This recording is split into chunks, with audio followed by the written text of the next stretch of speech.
আসসালামু আলাইকুম ওয়া রাহমাতুল্লাহ।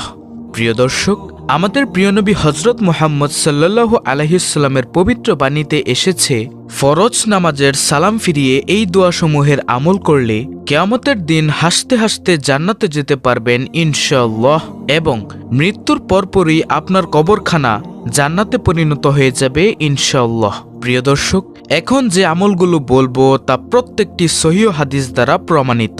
ফরজ নামাজের সালাম ফিরিয়ে রাসূল সাল্লাল্লাহু আলাইহি ওয়াসাল্লাম যে দোয়াসমূহের আমল করতেন সেগুলো আমি আপনাদেরকে এক এক করে বলছি, তাই একটু ধৈর্য ধরে পুরো ভিডিওটি মনোযোগ দিয়ে দেখুন, ইনশাআল্লাহ অনেক অনেক ফায়দা হবে। হতে পারে আপনার একটি আমলেই জান্নাতে যাওয়ার উসিলা। প্রিয় দর্শক, ফরজ নামাজ শেষে রাসূলুল্লাহ সাল্লাল্লাহু আলাইহি ওয়াসাল্লাম জামাতবদ্ধভাবে কখনো মোনাজাত করেননি, তবে তিনি তাসবিহ, তাহলিল, জিকির, আজকার, দোয়া পাঠ করেছেন। এরকম অসংখ্য হাদিস বিদ্যমান রয়েছে। প্রিয় দর্শক, প্রত্যেক ফরজ নামাজের সালাম ফিরানোর পর রাসূলুল্লাহ সাল্লাল্লাহু আলাইহি ওয়াসাল্লাম ইমাম অবস্থায় কেবলার দিক থেকে ঘুরে মুক্তাদিদের দিকে মুখ ফিরিয়ে বসতেন। সহিহ বুখারী হাদিস নং 845। প্রিয় দর্শক, নামাজের সালাম ফিরিয়ে সর্বপ্রথম রাসূলুল্লাহ সাল্লাল্লাহু আলাইহি ওয়াসাল্লাম যে দোয়াটি পাঠ করতেন তা হল হযরত সাওবান রাদিয়াল্লাহু তাআলা আনহু হতে বর্ণিত। তিনি বলেন, রাসূলুল্লাহ সাল্লাল্লাহু আলাইহি ওয়াসাল্লাম নামাজ শেষ করে 3 বার পড়তেন, আস্তাগফিরুল্লাহ, আস্তাগফিরুল্লাহ, আস্তাগফিরুল্লাহ। এর অর্থ হল, আমি আল্লাহর কাছে ক্ষমা চাই। সহিহ মুসলিম হাদিস নং 1362। প্রিয় দর্শক, ফরজ নামাজের সালাম ফিরানোর পর রাসূলুল্লাহ সাল্লাল্লাহু আলাইহি ওয়াসাল্লামের দ্বিতীয় দোয়াটি হলো, আল্লাহুম্মা আনতাস সালাম ওয়া মিনকাস সালাম তাবারাকতা ইয়া যাল জালালি ওয়াল ইকরাম। অর্থ, হে আল্লাহ, তুমি শান্তিময় এবং তোমার থেকেই শান্তি আসে, তুমি কল্যাণময় এবং সম্মান ও প্রতিপত্তির অধিকারী। আবু দাউদ হাদিস নং 1512। প্রিয় দর্শক, ফরজ নামাজের সালাম ফিরানোর পর রাসূলুল্লাহ সাল্লাল্লাহু আলাইহি ওয়াসাল্লামের তৃতীয় নম্বর আমলটি হল 33 বার সুবহানাল্লাহ, 33 বার আলহামদুলিল্লাহ এবং 33 বার আল্লাহু আকবার পাঠ করার পর অতঃপর এই দোয়াটি রাসূল সাল্লাল্লাহু আলাইহি ওয়াসাল্লাম পড়তেন।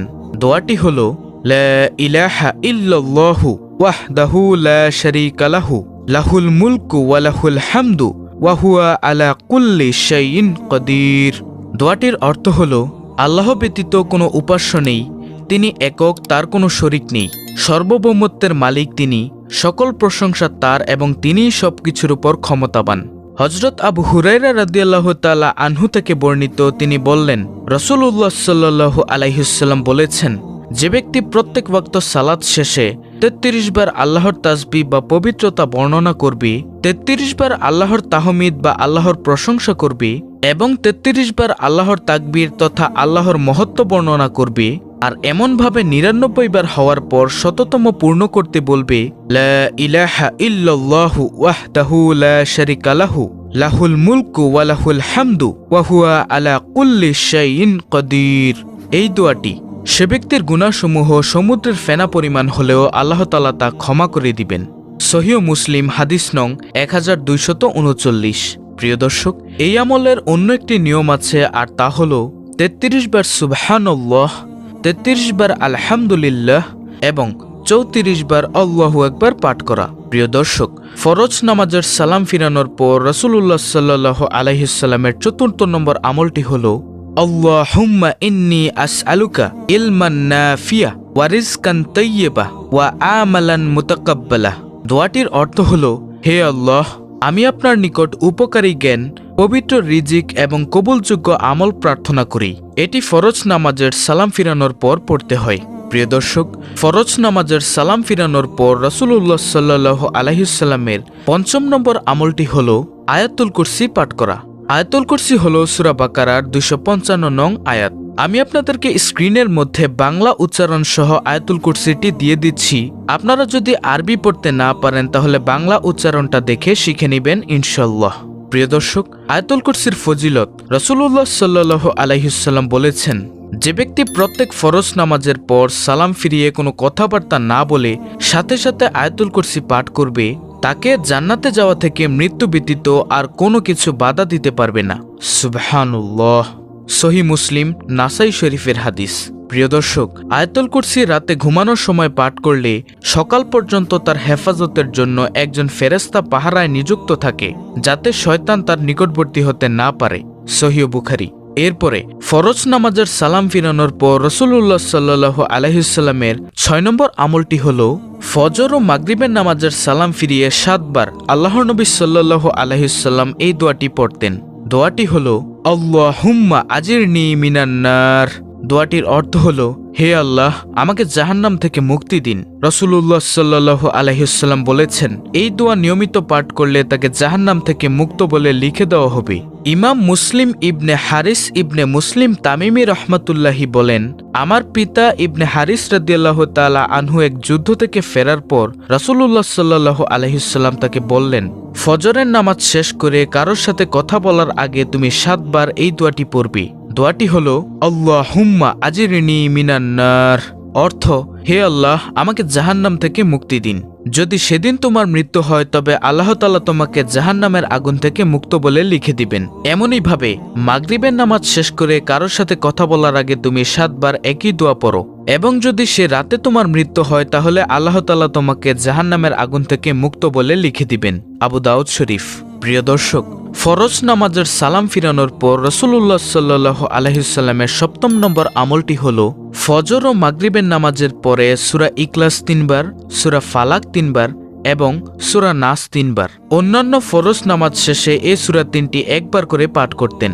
সূরা ইখলাস, সূরা ফালাক ও সূরা নাস প্রত্যেকটি ৩ বার করে ফজর ও মাগরিবের নামাজের পরে পাঠ করলে রাসূলুল্লাহ সাল্লাল্লাহু আলাইহি ওয়াসাল্লাম বলেন, সকাল সন্ধ্যায় এগুলো পাঠ করলে তোমার আর কিছুই দরকার হবে না। সুবহানাল্লাহ। এরপরে ফরজ নামাজের সালাম ফিরানোর পর রাসূলুল্লাহ সাল্লাল্লাহু আলাইহি ওয়াসাল্লামের ৮ম নম্বর আমলটি হল আল্লাহুম্মা আইন্নি আলা যিকরিকা ওয়া শুকরিকা ওয়া হুসনি ইবাদাতিক।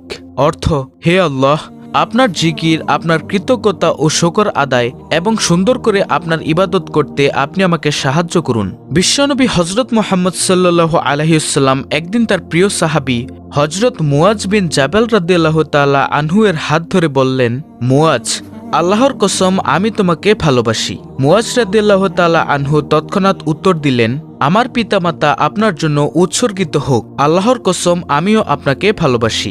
অতঃপর রাসূলুল্লাহ সাল্লাল্লাহু আলাইহি ওয়াসাল্লাম বললেন, মুয়াজ, আমি তোমাকে বলছি কখনোই নামাজের পরে এই দোয়াটি পড়তে ভুলবে না। দোয়াটি হল আল্লাহুম্মা আইন্নি আলা যিকরিকা ওয়া শুকরিকা ওয়া হুসনি ইবাদাতিক।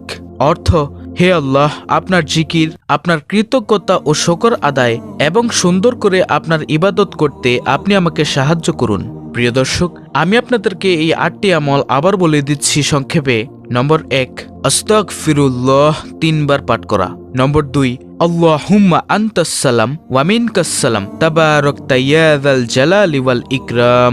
নম্বর ৩, ৩৩ বার সুবহানাল্লাহ, ৩৩ বার আলহামদুলিল্লাহ এবং ৩৩ বার আল্লাহু আকবার পাঠ করার পর এই দোয়াটি পাঠ করা, লা ইলাহা ইল্লাল্লাহু ওয়াহদাহু লা শারীকা লাহু লাহুল মুলকু ওয়া লাহুল হামদু ওয়া হুয়া আলা কুল্লি শাইইন কাদির। ৪র্থ নম্বর আমল, আল্লাহুম্মা ইন্নী আসআলুকা ইলমান নাফিয়া ওয়া রিজকান তাইয়্যিবা ওয়া আমালান মুতাকাব্বালা। ৫ম নম্বর আমল, আয়াতুল কুরসি, সূরা বাকারার ২৫৫ নং আয়াত। ৬ নম্বর আমল, আল্লাহুম্মা আজিরনি মিনান নার। এটা হচ্ছে ফজর ও মাগরিবের নামাজ শেষ করে সাথে সাথে বলা। তারপরে ৭ নম্বর আমল, সূরা ইখলাস ৩ বার, সূরা ফালাক ৩ বার, সূরা নাস ৩ বার। এটিও ফজর ও মাগরিবের নামাজের পরে পাঠ করা। তারপরে সর্বশেষ ৮ নম্বর আমল, আল্লাহুম্মা আইন্নি আলা যিকরিকা ওয়া শুকরিকা ওয়া হুসনি ইবাদাতিক। প্রিয় দর্শক, এই হলো আল্লাহর রাসূল সাল্লাল্লাহু আলাইহি ওয়াসাল্লামের ফরজ নামাজের পর পাঠ করা ৮টি দোয়া। এছাড়াও আল্লাহর রাসূল সাল্লাল্লাহু আলাইহি ওয়াসাল্লামের নামাজের পরের অসংখ্য দোয়া হাদিসে বর্ণিত আছে। পরবর্তীতে এগুলো জানাবো ইনশাআল্লাহ। তাই আশা করি আপনারা এই ৮টি দোয়া খুব ভালোভাবে ফজিলত সহ বুঝতে পেরেছেন। আল্লাহ তাআলা আমাদের সকলকে এই দোয়াসমূহের আমল করার তৌফিক দান করুন এবং এই দোয়ার আমল করে জান্নাত অর্জন করার তৌফিক দান করুন।